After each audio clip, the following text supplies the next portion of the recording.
চট্টগ্রামের উপকূলে সেখানে এই মুহূর্তের কি পরিস্থিতি আমাদের সাথে সহকর্মী সেখান থেকে রয়েছেন। আমরা দেখতে পাচ্ছি যে চট্টগ্রামের বিভিন্ন এলাকা এরই মধ্যে প্লাবিত হয়ে গেছে, সেখানকার সর্বশেষ খবর জানাবেন আপনি।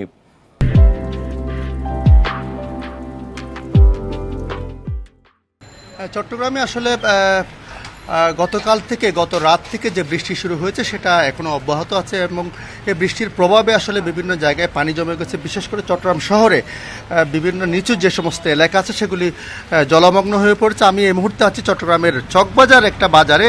আপনি দেখছেন এখানে পুরো বাজার আসলে পানিতে সয়লাব এবং বাজারটা বন্ধ হয়ে আছে।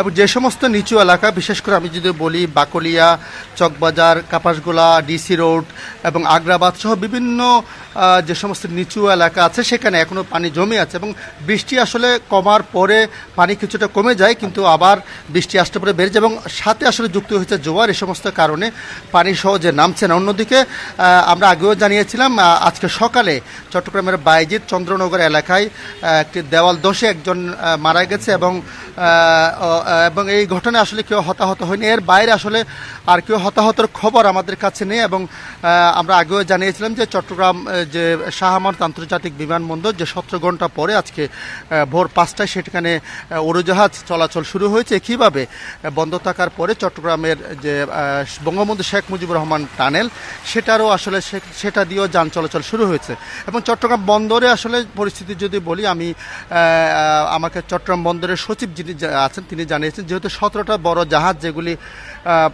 বহির্নোঙরে পাঠিয়ে দেওয়া হয়েছিল যাতে সুরক্ষা পায় জাহাজগুলি বন্দর, সে কারণে জাহাজগুলো এখনো ফিরে আসেনি। দুর্যোগপূর্ণ আবহাওয়ার কারণে জাহাজগুলো এখন আসে, সেই কারণে পুরোপুরি বন্দরের কাজ।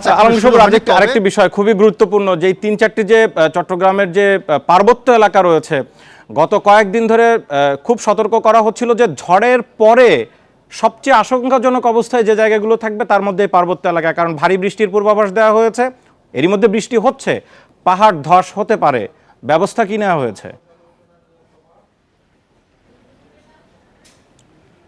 আপনি যথার্থই বলেছেন। চট্টগ্রামে আজকে 24 ঘন্টায় আসলে সর্বোচ্চ বৃষ্টিপাত যেটা 205.4 মিলিমিটার বৃষ্টিপাত রেকর্ড করা হয়েছে এবং আবহাওয়া অফিস আমাদেরকে যেটা বলছেন তারা সতর্ক থাকতে বলেছেন, যেহেতু এই বৃষ্টির ধারা যদি অব্যাহত থাকে তাহলে পাহাড় ধসের আশঙ্কা আছে এবং আপনারা জানেন যে চট্টগ্রামে প্রায় সময়ই আসলে অতিবৃষ্টির কারণে চট্টগ্রাম এবং পার্বত্য চট্টগ্রামে পাহাড় ধসের ঘটনা ঘটে এবং সেখানে হতাহতের ঘটনা ঘটে এবং আমরা বলি যে গত 15 বছরে আসলে প্রায় 3 শতাধিক মানুষের মৃত্যু হয়েছে পাহাড় ধসে এবং গতকাল থেকে আমরা দেখেছি এবং পরশু থেকে বলা চলে, পরশু রাত থেকে জেলা প্রশাসন সহ যারা সংশ্লিষ্ট আছেন তারা যে পাহাড়ের পাদদেশে বসবাসকারীদের সরে যাওয়ার জন্য অনুরোধ করছেন, মাইকিং করছেন এবং গতকাল রাতে আমরা সহ গিয়েছি সরাসরি, তারা কয়েকটি পাহাড়ের পাদদেশে মানুষকে সরে যেতে অনুরোধ করেছেন এবং ওই সময় আসলে জেলা প্রশাসক আমাদের জানিয়েছেন 2 শতাধিক মানুষকে তারা পাহাড়ের পাদদেশ থেকে সরিয়ে নিয়েছেন।